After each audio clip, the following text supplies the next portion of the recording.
Yo, yo, what up, guys?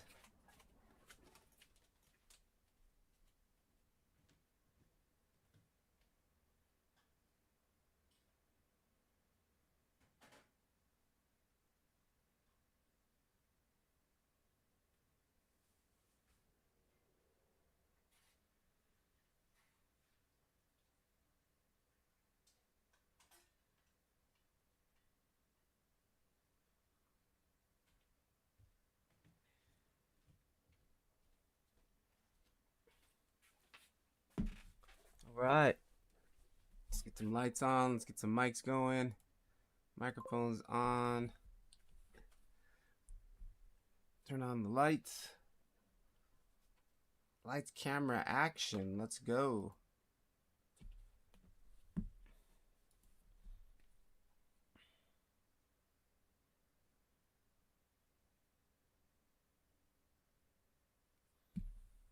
Yo, yo.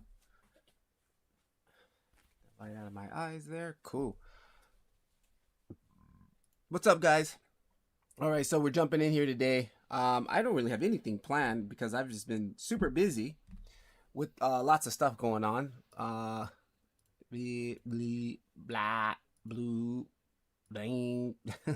So we got the community. Oh, where's the camera? Cameras over here, right? So right now I'm giving a scholarship, a free $300 value, 1 year free subscription to my Blender Octane School community, right? So I've been getting all the stuff ready for that, all the advertisements I need to put out for that, and then literally has been reading all the applications. I got over like 25, 30 applications yesterday. So I'm going through reading the questions and giving everybody a fair chance of reading every single one. So I think the next time I ever do this type of one-way scholarship giveaway, I might have to limit the numbers because like this is only the first day and it's 7 days, so like I'm getting overwhelmed. So yeah, we might lock it off to a certain amount of numbers. Like next time, maybe like 100 or less, or I don't know. But anyway, it's good to see that many people are interested in it. If you entered, I don't even know if I put the link in this. It should be in here. If you enter, everybody's going to win something. But of course, one person is only going to get the grand prize of a full 1 year ride in the Blender Octane School community.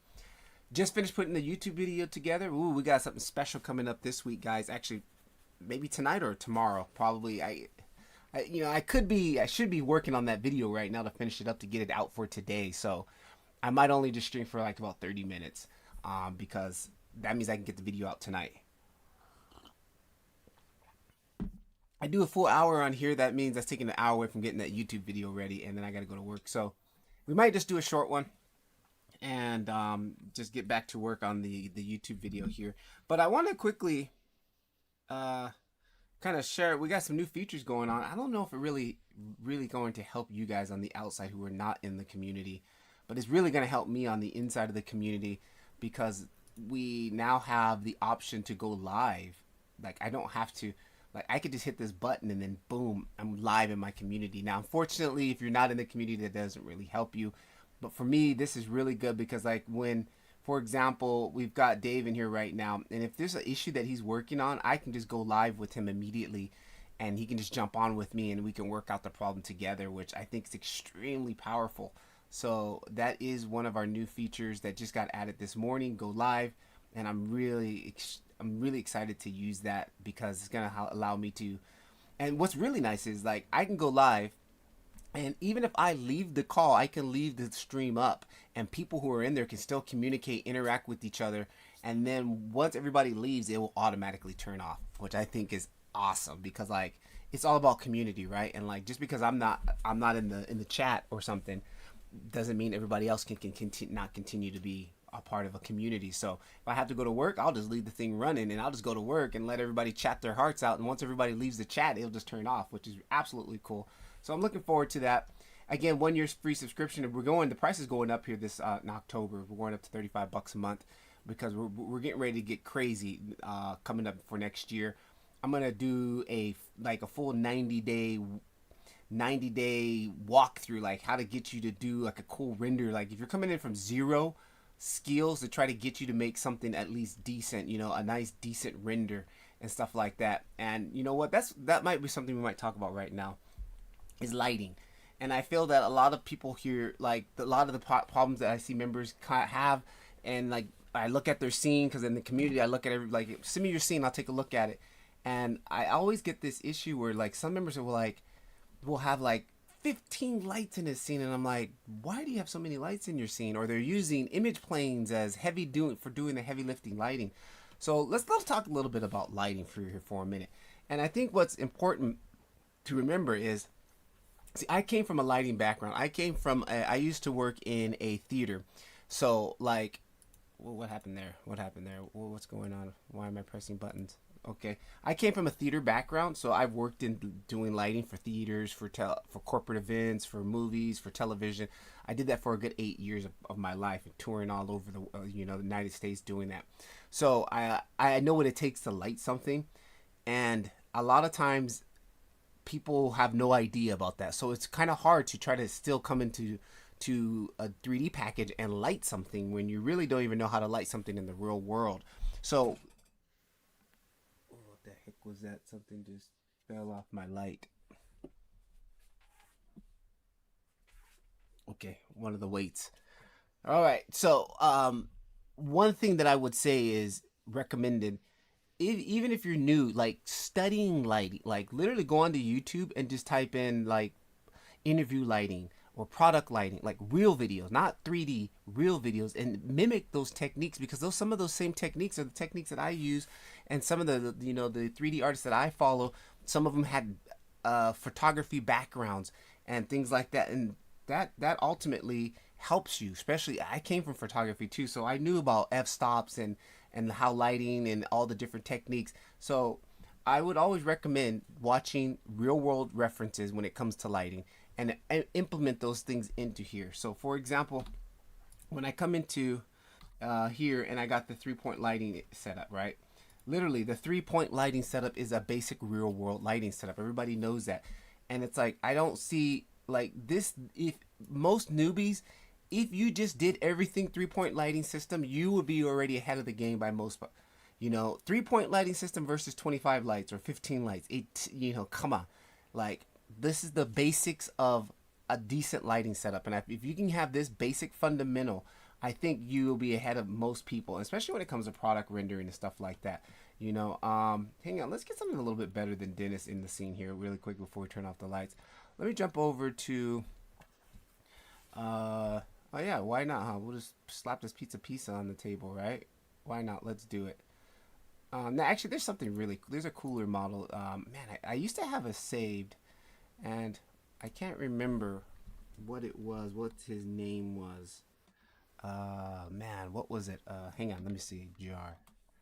I think one of the assets was a jar from him that I liked. I can't remember his name. He's a really good 3D scanner guy. Actually, you know what? There he is, Free Poly. This guy, I enjoy all of his stuff. We're gonna drop this in here. We're gonna drop that right on there. All right, and again, I like to use Dennis because, again, when you're talking about lighting, we need to be making sure we're working to real world scale, right? If I'm going to be lighting a can, I don't need a light that's 30-foot large, big, massive soft box like they would use in a Hollywood movie for a can, right? The reason why they do those massive, massive backdrop lighting is because they're lighting up a whole city block. That's when you need that stuff, okay? So let's go ahead and hide this. And let's also bring in a desk. Actually, I got some Quixel assets here. We're going to go ahead and just grab. Let me jump over here really fast. And let's come over to the assets, which I'm already in. Pop that open. And let me just go again. I always have, where's my Quixel? There it is. Anytime I download any Quixel asset, I automatically go to my Quixel folder or a Quixel Blender file, convert the materials, do everything, cut out the thumb or copy, screen cut the thumbnail. So I do it one time and then I never have to do it again. So like it takes about 5-10 minutes to do it on that one file, but then after that it saves me time in the long run because now I have all of these assets every time I've done something in Quixel Bridge, and I never have to go back and convert it for Octane again, right? It's ready to go. And I wish I would have actually, when I did it, I wish I would have left the cycles set up and the what is it called, and the Octane version. But now, ever since it went over to Fab, like they broke the continuity of between Blender. Like, so I don't know. It's like Fab just kind of ruined everything. I didn't like the way they did it. So, anyways, let me just grab one of these boxes, this cardboard box. I just want to put this can on top of something. It's better than just kind of like, you know, just sitting there on the nothing. Again, trying to these little nuanced details try to really help us make our scene look a little bit more, you know, real, or something that we would see in the real world, right? So let's kind of just grab this. I'm gonna jump in here to view here. I'm gonna kill that for a moment. I'm gonna grab this box and kind of just slide it over here. You gotta get it centered up here, and then we'll grab our can, bring him over here, and I'm gonna put the can on top of the box, something like that. And that. Okay, let's see what we got. Now these materials are definitely well, the box should be, I don't know, let's look at the box, but the can is already going to be cycles, right? All right, box, we need to rotate it. Rotate X 90. There we go. That box looks gorgeous. Look at that. I love it. I love it. And then this guy, GZ, is rotate a little bit on the Y. Again, rotate on the X. Nothing's perfect, guys, so try to always get away from having perfect lines and, you know, like perfect angles and everything super perfect, like, because it just doesn't happen in real life. Okay. Hang on, let me quickly check to make sure I'm streaming, because Notorious had done this before where I thought I was streaming and it wasn't public, and yeah, I was just wasting my time and my life I'll never get back. So we are live. Okay, good. And let me quickly, oh, I said making a realistic sign. Oh well, we're not making a realistic sign, we're playing in lighting now. Okay.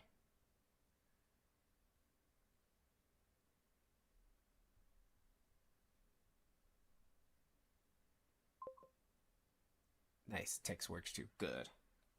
All right, I also need to go ahead and put in that for the giveaway, because it's only about 5 days left now for that, so don't miss your opportunity. Let me just go ahead and do a quick shameless plug on that. Copy.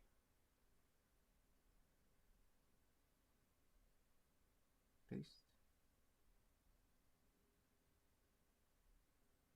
We're at 5 days now. 7, 6, 5. Yep, 5 days left.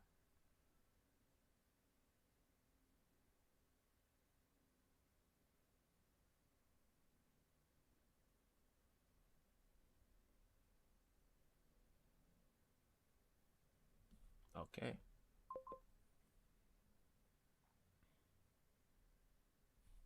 Nice.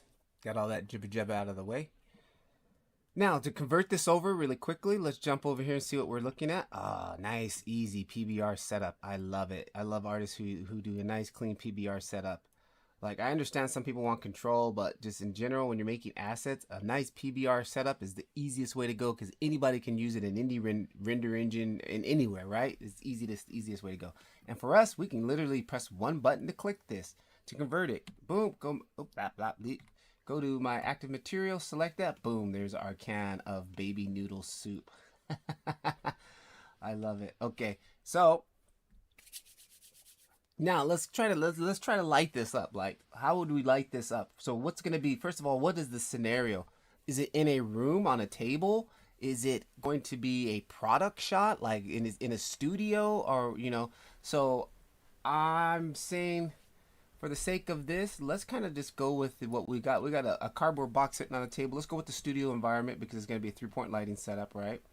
And let's grab both of these guys here and GZ, bring them down. Actually, I'm going to delete this here, and I'm going to add it in a psych background. Come over here to psych wall. Boom, there that is. Okay. And then I'm going to grab this, kind of like get our ballpark camera shot. Press Control Alt 0. There it is. And active, can active. So when I move around, I can do all this jibber jabber really coolly. I'm gonna kind of give a little bit of angled up, like just a little bit like the can as a hero shot, kind of something like that. And then one thing I've learned again from cinematography stuff, like when you're filming things that are cubes or boxes or squares, or typically I learned it from filming buildings. Looking at a building straight on like this gives us no dimension, right? Like the building looks flat.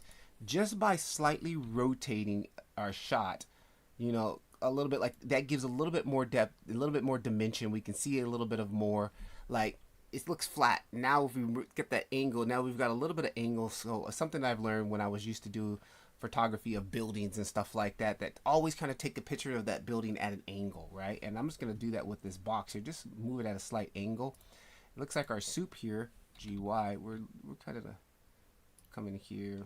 Maybe not so much of an angle here on our camera. Let's just kind of angle back just a little bit more, something like that. Let me turn that off. Can could be sitting a little bit more on there, right? Yeah. GZ. And GY. RX. A little bit, something like that. Cool. Let's jump back into there. All right, cool. So what I would do immediately when I start lighting things, I always just turn off the lights. Because when I worked in the theater world, when we go into a theater, a raw theater, it had no lights set up. All it had was stage lights. And the stage lights is basically for safety so people don't walk off the edge. I mean, typically in the theater, what we call it a ghost light, which is just a light that we always left on stage. So because most theater stages will have a drop off. And if it's completely, a theater is designed to be completely blacked out. So when you turn off the lights, it's black, right? So we always have a ghost light on stage so you can always see the stage so you don't walk off the stage. But typically we always started in theater with no lights, right? So we would do the same here. I would start off with no lights. Now, make sure that's off good. Now what I'm going to do is just the basic 3-point lighting setup here. So I'm going to go to the add-on, the lighting add-on here. Again, this lighting add-on, the link will be down in the description. It is a free add-on that we use in my community, which we're actually working on the V2, which is coming out soon. I think the V2 is going to stay in the community, but you guys will always have access to V1. So we got a 3-point lighting. Here's a couple other presets that we do have. We do have a 3-point product setup, right? But I'm just going to stick with the classic 3-point lighting setup here, right there, all right? And then what we're going to do, this is going to generate it at the cursor point, just to keep that in mind. The new one's going to allow us to select if we have something selected, or we can move that. But for now, we're just going to hit apply. Boom, and it applies it in. And let's go ahead and get our camera and focal link set up. Camera. Click on that guy, click on that guy. And what I can do is, if I come up here and grab this AF tab, I can grab that, or actually just click on that, and then boom, click on the can, and then there's our noodles. Let's actually rotate this also. Rotate Z. Yeah, kind of something like that. I like that. It's not completely straight on, but it's straight enough. All right, cool. So we got that going. Let me go back to look at my camera angle. Let's get a realistic camera angle going. I got a 50 millimeter. If this was a product shot, we might probably can shoot this with a 58. Yeah, or even like a 85 mil, right? And let's kind of back that up.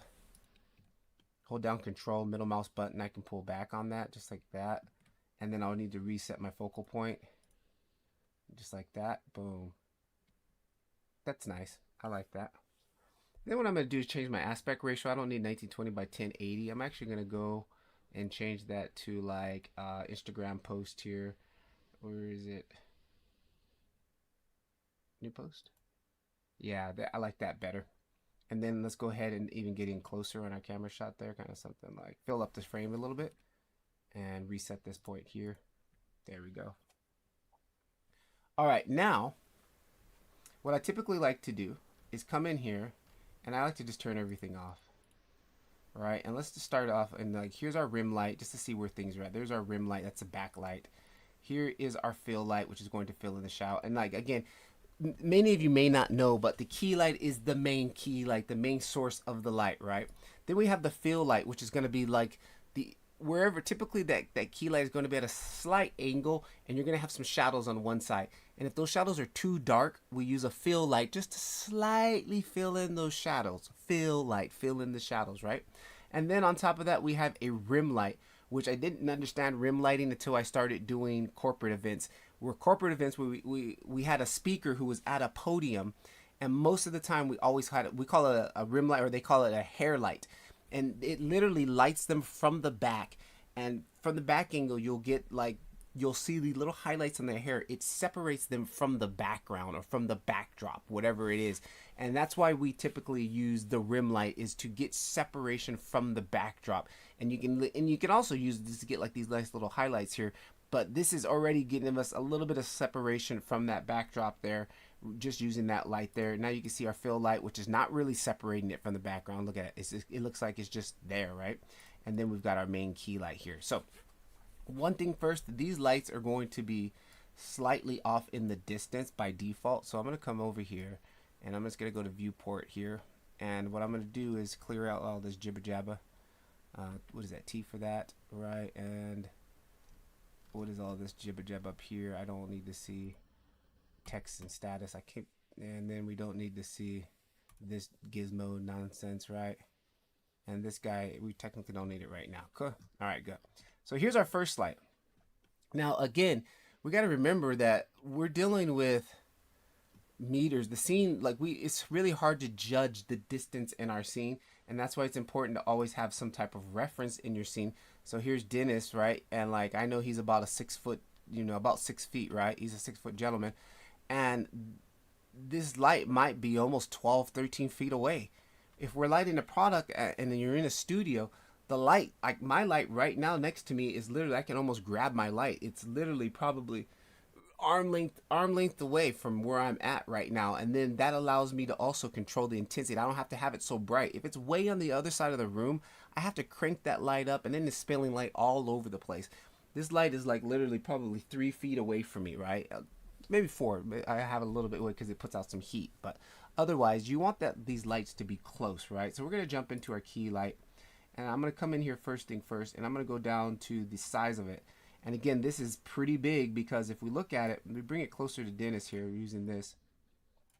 We bring it closer to him. I mean, it's almost about the length of him. It could be about a 5 foot disc light. That's pretty big, right? Like the light that I'm using right now is probably like, oh geez, man, maybe 14 inches by actually 16 by 14. It's not that big. It's not that big of a, it's about that big of an LED light, right? And I would use this if I'm really lighting this project here. So what I want to do is, I like the disc because the disc gives us a nice good circle light, but I want to bring the size down. We're going to divide this by half, right? That might be something a little bit better, okay? And let's bring that in. And now, if it's on a table or in this rig here, this high Dennis, now I'm going to bring it closer, all right? Because the closer it is, the more energy we preserve. Like we bring in, we've got a better, the energy fall off is going to be a little bit more better in energy, right? So I like that. We don't need it to have it at 150 watts now because the light is closer. We can probably knock it down to 50 watts, right? And maybe, okay, again, if we're going for a high key look, let's go a little bit higher, maybe 85. Come in here, 85. Or let's go 125 watts. Not 1000, 125 bulb. And I think that's still too hot, 75. Okay, I like the 75. Let's go with 75. The color right now is set to 4500, which I'm not a fan of. I'm more of a daylight color. Even this is a daylight color here that I'm using right here. I think this one I'm at is a 5600. So I'm going to set this also to 5600.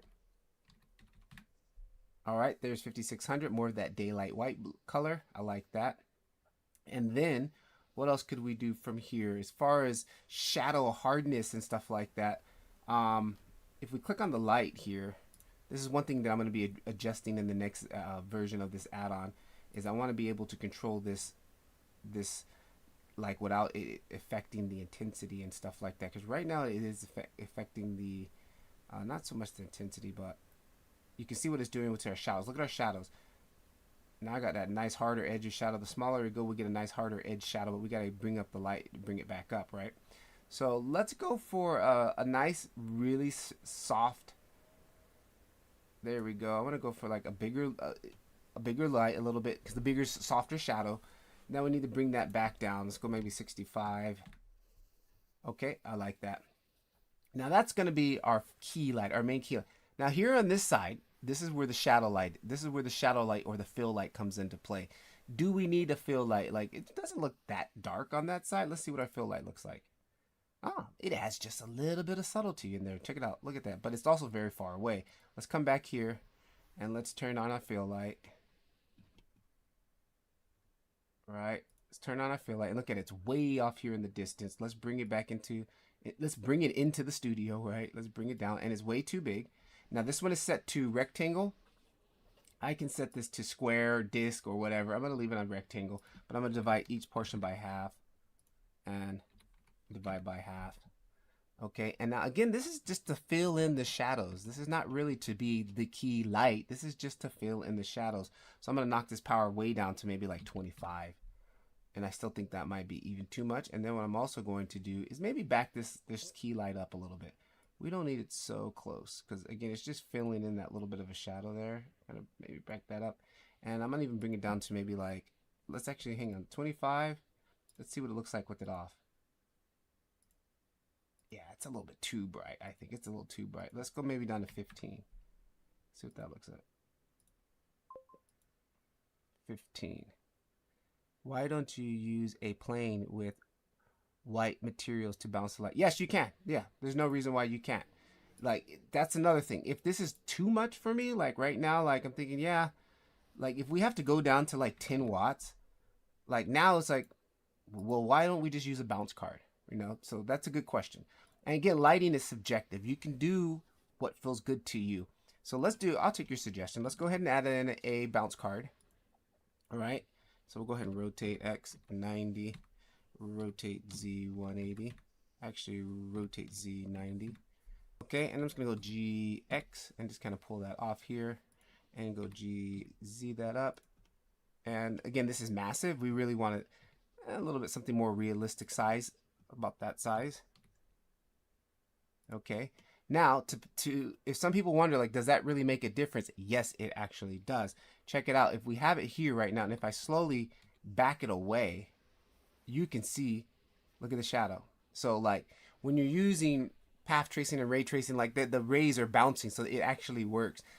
So it's a good technique. Again, this is a technique that we use in real world lighting. This is done in real world lighting. So the closer I bring that. Now, this also can have a negative effect. If I come, which we call a neg in the industry, we call it neg lighting or a neg, negative. We want to do negative. The white is positive, the black will be negative.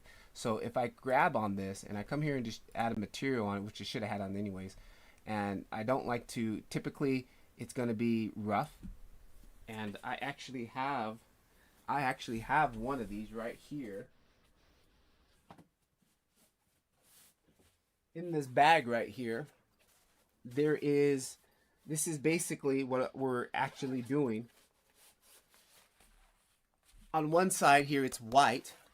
Even on this side, it's a gold reflective material, which if I put it on this side, let me see, you can probably, maybe, if I get the angle right, you can see a little bit. It's probably not showing up. I probably should go full screen. Let me show you guys this whole thing.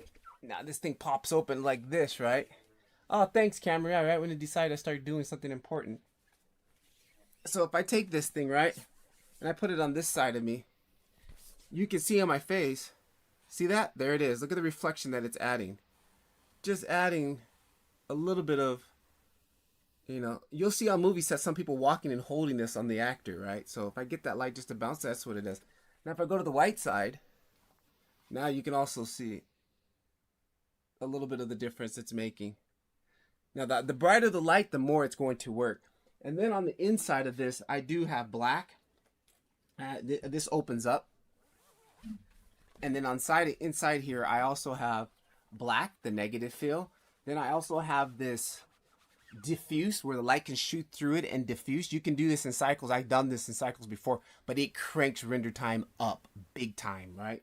And then I also have on here silver. We also have a silver one too for more reflective. So this is a common tool that we use in lighting all the time, right? So we can do the same thing here. We can take this and we can change it to black. So if I come over here and just go to black, now look at it. Look now, you can see he's doing a little bit of negative right there. It's more of a shadow. It's giving more contrast. I actually kind of like that. That looks really nice. We're getting a nice, good contrastic look here. We've got light, contrast, and then light here again.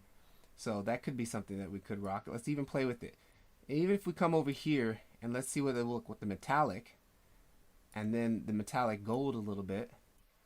Boom, and there it is. Now it's working just like in how it was showing you with here. Here's the metallic. Oh, you guys can't even see it. Sorry. Let me come back here. All right. So I've took the plane and I've changed it to the material to dang it, I hate that when I still have the camera selected. Hang on, there it is. I've taken it and changed it to metallic just to kind of simulate the thing I was just showing you, right? So if I click, you can see there is that little bit of metallic is showing up. Again, if we can change that to silver, there's the silver showing up. And then if I come in here and pull out the metallic again and turn off metallic and change it to black, now there's our negative fill. It's actually it's making more shadows in here. It's because the light is being absorbed by the black. So that's it working in real life right there. You can literally see, there it is. It's black, right? And there it is. So I like the negative right now. We're getting a nice little contrast fill. Now, if we come in here and so there's with our fill light, there's without. So we'll leave it without. It looks nice. And then our rim light. Again, to pull this to separate it off the background.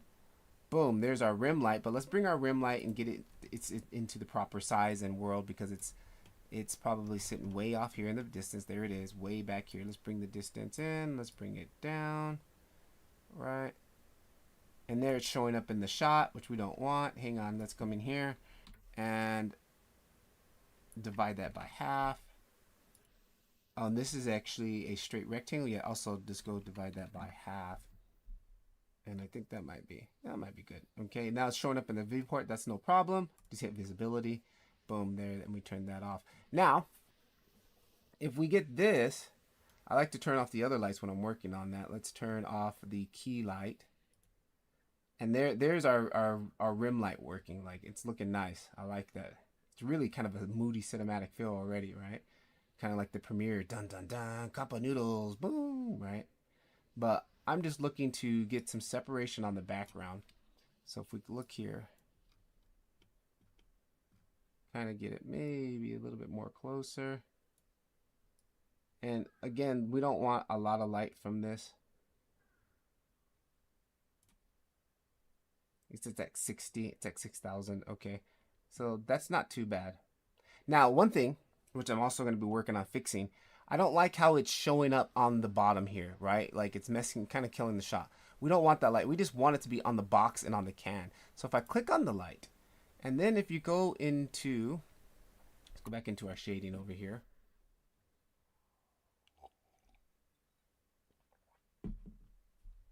If I click into the light, get back to our shot.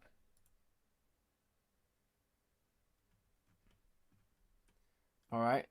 We don't want it to show up on this ground here because it's distracting. So what we do is you come here, you go to light pass ID, and change this to 1. I'll just change this to 2, right? So this is light ID 2.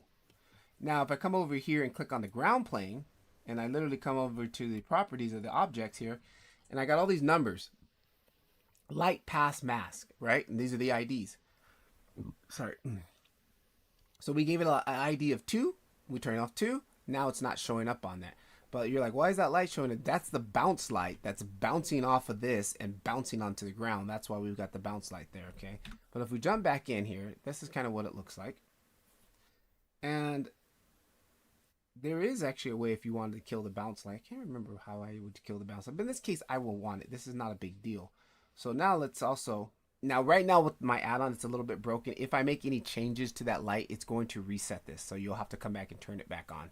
But that's going to be a bug it's just a bug we're going to be working out on. Okay. So let's go back and turn the lights on.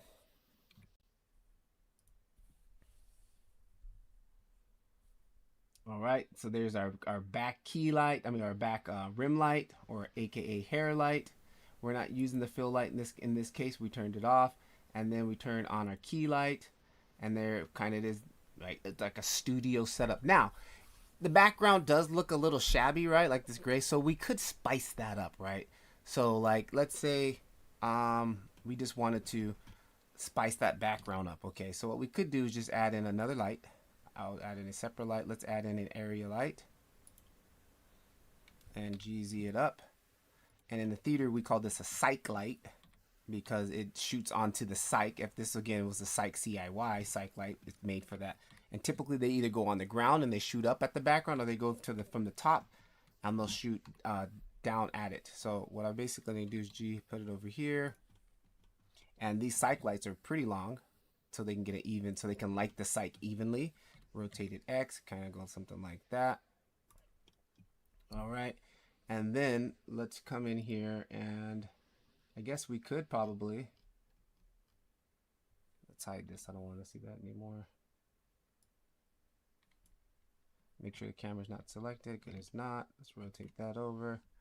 We probably could, you know what? Let's throw on a texture onto this, like a gobo, right?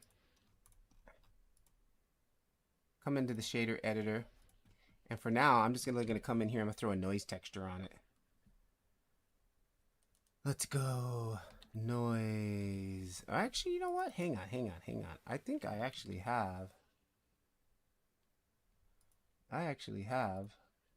a special node that we've made in our community for this, for throwing on backgrounds and stuff like that. Where is it?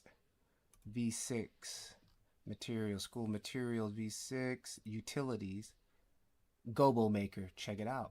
Let's use this. Hang on. Gobo maker. Okay. And I have not saved, so the minute I probably hit render, it's probably going to crash. 9 light stream, lighting.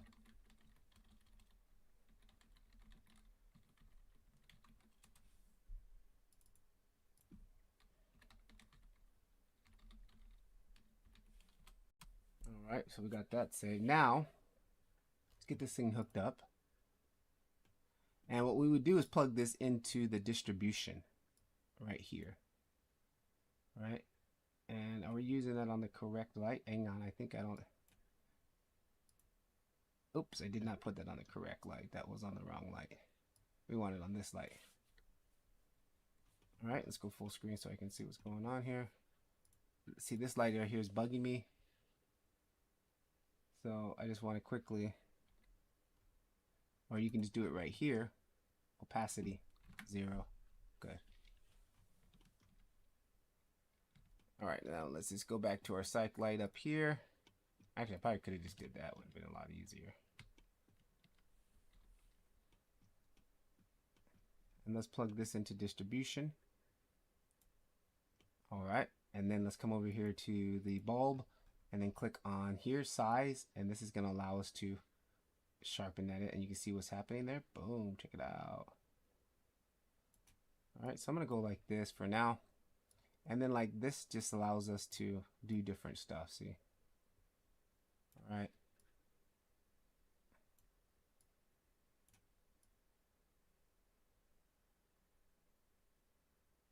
Just get like some type of weird, something to break up. I don't want those lines. Maybe these lines. I don't want those lines either. Okay, and let's see. Rotation, size, texture on the texture. All right, kind of, there we go, kind of just plain. Then we could even come in here and then crank up the saturation, crank up the value. So we got red, opposite would be red, would be blue. Complement color. And then come in here and change this maybe to 20.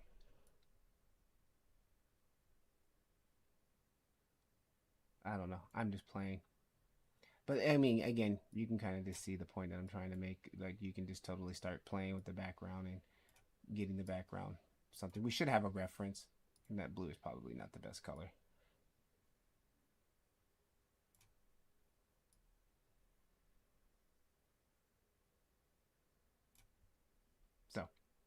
But just quickly making my point. So I mean, it's just basic. Again, like how many lights are we using in this scene? I think we have like active lights, probably 3. We have our rim light, we have our key light, and then we have the background cyc light. Okay, and like the scene is fairly well lit, right? It's not that bad. And then what I typically would like to do, like if I'm not really filling that background, that cyc light, but even here, just with this at this point, this is where then we can just add that last little bit using our HDRI, right? Our HDRI can come in here and just fill in that last little bit. So what I typically would do, hide that, is itch that HDRI in very, very lightly. Turn off everything really quickly here. And there's our HDRI coming in. Area lights off. Yeah, area lights off. And again, HDRI zeroed out. And we just want that to be just like some room ambience light, right? It's not the main star of the show. And then we could even play with that rotation just to see.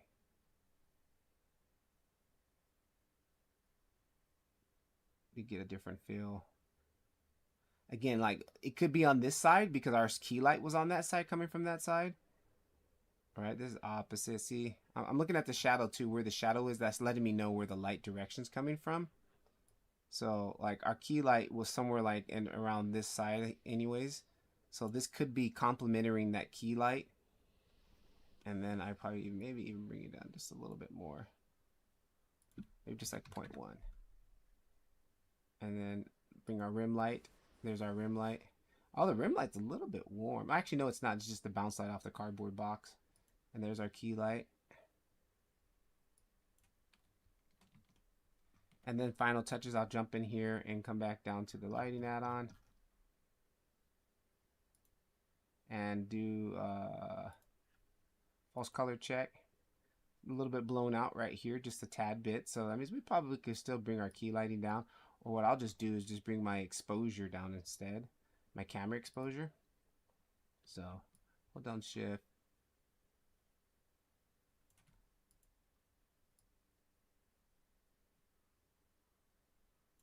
I like a little bit of blown out there on the rim there. That's good. And then what I'll even come and do is come over here to my where's it at? Right here. Highlight compression. Watch the highlight right here. We kind of just take a little bit of that heat out. So let me show you also. Let me turn back on the false coloring so you can see what the highlight compression does. If I come here and I go back to highlight compression, watch this. See that? So kind of like we can just bring a little bit off of there. Take a little bit of that pop, a little bit of that heat off. Okay.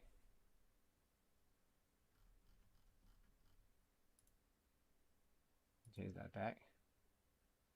And then a little bit of post-processing. Come down to here.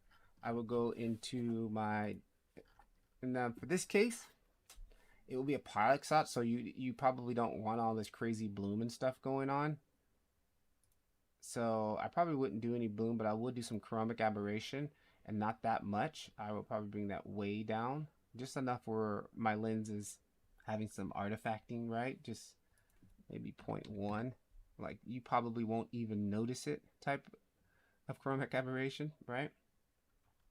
I like that. And our focal point is still good.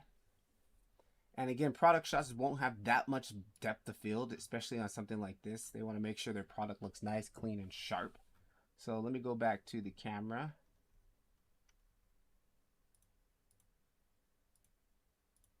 And let's kind of double this. I'm going to give it 12. Yeah, I'm going to give it 12. I wish I actually had to, I don't have time right now, but I would like to just throw my logo on the box. But right now, we're just for the sake of this, I need to get back to working on that YouTube video so I can get it out today. All right. I kind of like that. Now, what I would do to finish this off is, this is a personal thing I like to do. I'll come in here. I'll come all the way down to color management. And then I'd like to just do like, I'll grab the gamma and just bring it down a little bit and just a little bit back on the exposure. Just a little bit. I think that was a little too much. And what I'm doing is just putting in some contrast, gamma gain, gamma exposure up, gamma gain, like for as far as contrast goes. I kind of like that. My highlight compression, I'm gonna go up a little bit more to 9 on that. Just kind of looking right around here. All right, cool. I like that. Now, as far as render settings, I will come over here. My preset scene. This is our preset Blender scene that we have for all of our members. I'm going to come in here and go to this. I'm going to go to, I don't really even need high-end samples right now. I'm just going to my default settings, which is probably 500. We'll see how much noise we get in that. Let's go ahead and save that.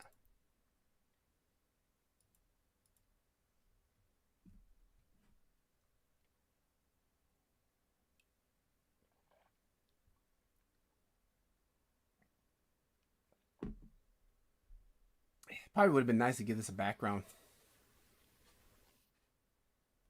Right? Hang on, we got about a couple minutes left. Hang on. So let's do this. I'm going to quickly throw in an HDRI dome. He says quickly. Nothing's quickly in Blender. Nothing's quickly in Blender. Right, let's go to shading. I'm going to go back to our Skool material database v6.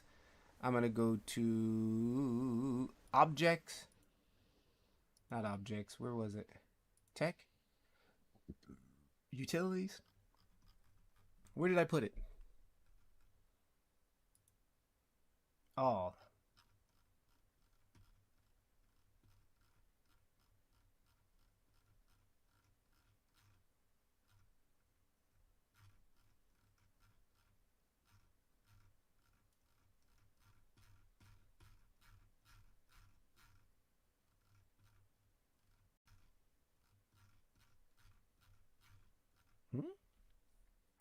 Unassigned?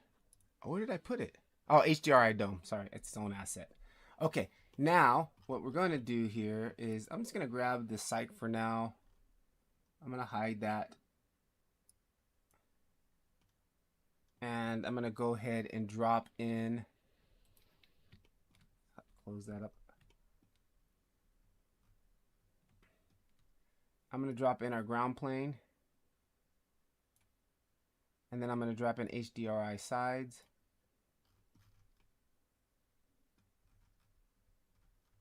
Oh, no, that was the material, HDR sides. That was around 1 gram, HDR ground. And then HDRI side.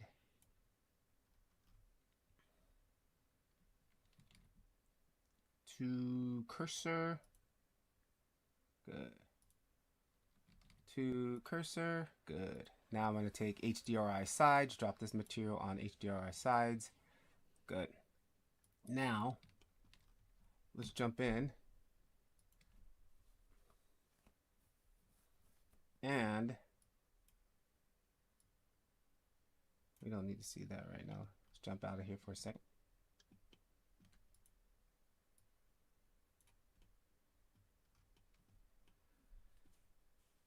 HDRI ground, HDRI ground.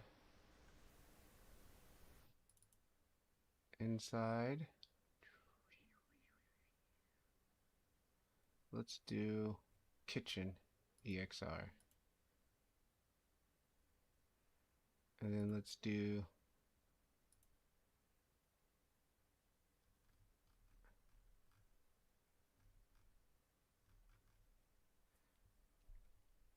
where's kitchen EXR? There it is, kitchen EXR. All right, now we have to get it like adjusted.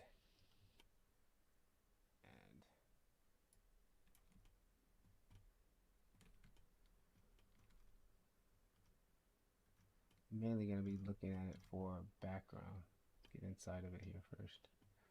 There, and around sides, scale, no.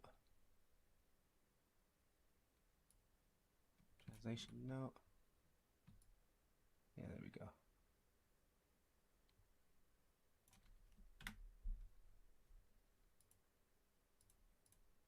This might not be the best one either. HDR size, rotate Z.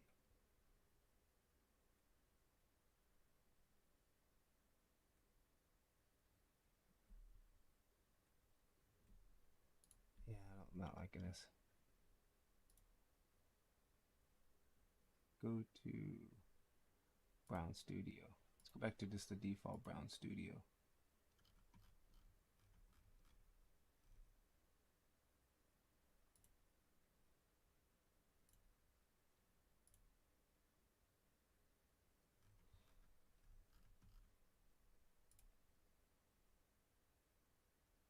Come on.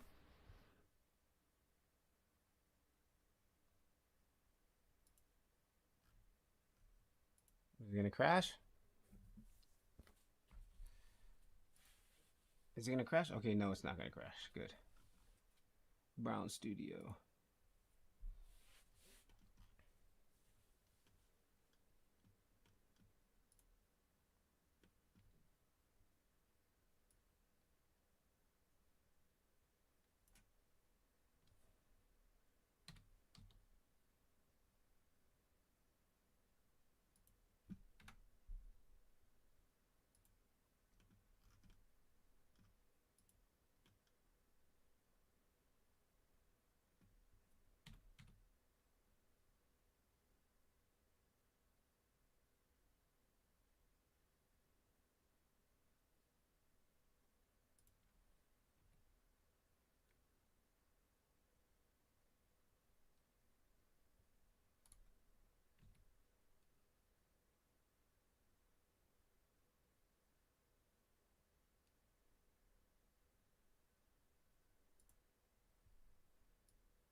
No, I'm not liking the way that's looking either. It's like the shot's too small. It's not really. Yeah, it's not really working the way I wanted it. Whatever. Turn that off. It was worth a try. Let's go back to what we had.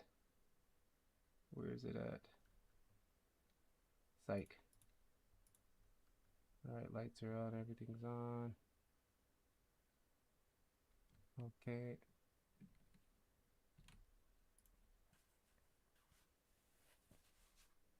Alright, let's go ahead and render this. Time is up. Yo, what's up? Just finishing up here. Ooh, the cans might be clipping into the box just a little bit too much, huh? Rotate Y.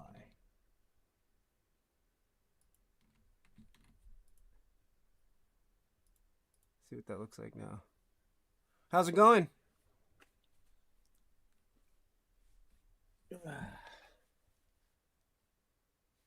Ah! Blender crashes. Of course it does.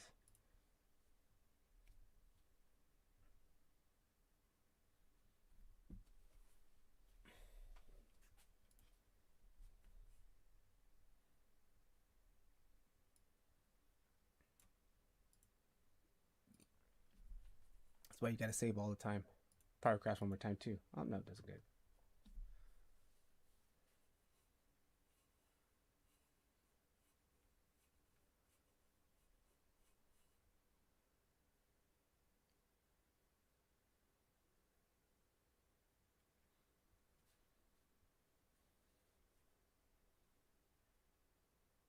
Alright, let's see what this looks like. Noise wise, it looks pretty clean. Yeah, it's looking pretty clean. It's come in here. That's not even the denoise version. Again, that's one thing I do, guys. I try to get the render as clean as possible without the denoiser. But like I can clearly see there's like, there's a little bit of noise here. And then let the denoiser just do that last little bit of cleaning, right? Like, see, we still got some noise in here. But again, because our lighting was proper, we had nice, good, even lighting around where we weren't getting any weirdness happening. Our lights weren't being blocked. We got straight shots to the product. Now I'm going to come in here, go to layers, and then I'm going to go down to, that's just diffuse. Let me do indirect. Check it out. All right, I got all the passes set up. And this in our Skool Blender file, we already have all the passes set up in our file here. So like, if you wanted to, it's all ready to go. Like the noise pass, everything is there. All right. So now this is the denoise version. So look at that, much cleaner. All right. So what I'm gonna do is, I'm actually keep both. This is another tip that I learned from a member of my community. I'm gonna export out. I'm not gonna do EXR at the moment. Normally I do EXR and bring it in DaVinci, but I'm just gonna quickly do this. I'm gonna go to PNG, 16-bit, and this is the denoise. All right. Denoise.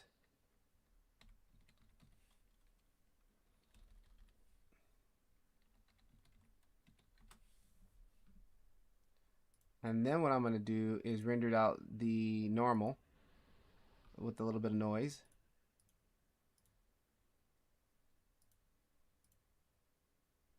Same thing, PNG, 16-bit.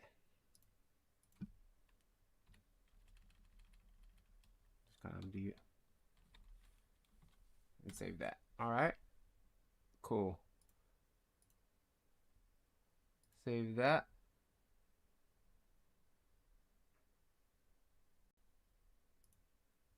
And then I'm gonna jump into Photoshop. You can use GIMP or whatever you guys have. Before I had Photoshop, I used to just use the free version of Lightroom on my phone, on my mobile. I would use that all the time too. All right. Come in here, open it up.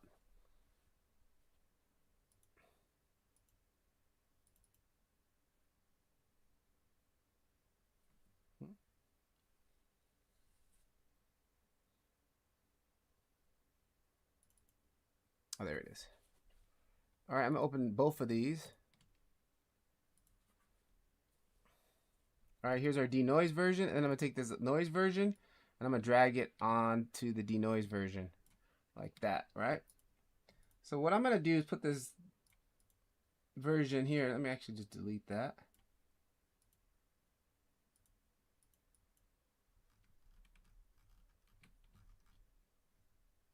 This is the denoise version. This is the noise version. I'm gonna put the denoise version on top. I'm gonna put it at maybe like,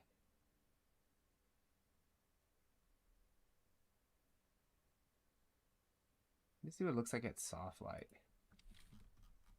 Oops.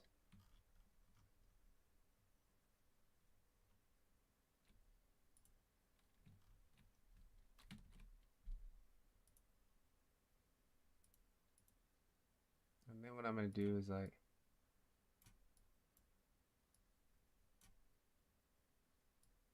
I don't know. It just gives it like this richness. Like this is without it, and this is with it. Like I kind of like this feeling. So what I'm doing is gonna do like a little bit of it, 0.5%, right? So it's like a little bit of noise version and a little bit of not. Now you don't have to do it at soft light. I probably could just do it at normal. But dang it, I keep dissolve normal. And then here's the difference. You don't really see a difference, right? It's so subtle, like you don't even see a difference. But if we get close, look right here. With it, without it, with it, without it, with it, without it. But I like taking that noise version and putting it to soft light. And like for some reason it just gives it like this richness. I don't know what it is. Look. Without it, with it. Without it, with it. I like it. So we're gonna do that. I'm gonna do that. Kind of something like that. And then what I'm going to do is take both of these, make a copy, hide those, and then I'm going to take this guy here and I'm going to merge it with it. So we merge that noisier version and that dark. See, it's kind of like we see the noise in the dark areas. I don't know. I love it. And then what I'll do is just quickly jump and do my normal camera raw. I like to see what the auto does first. Ooh, auto even gives me a little bit more of that contrast look that I like. I'm kind of liking what that's already doing. I'm going to go to auto. I like what it did. It crushed the blacks. It brought down the whites a little bit. I'm going to bring the highlights back just a tad bit. I like that there. It added a little bit of vibrance. I like that. And then what I'm going to come down here and do, I'm going to do a little bit of sharpening. I kind of take this like to 100. And then I go to mask. And then I hold down Alt. And kind of like I can dial in what I want to be sharp. Like a little bit of the texture of that box would be nice. So we can kind of do something like that. So look at that. That would be kind of nice. And then from there, I like to just my little icing on top. I go into Dehancer. And then I like to use just one of my film emulations here. So for example,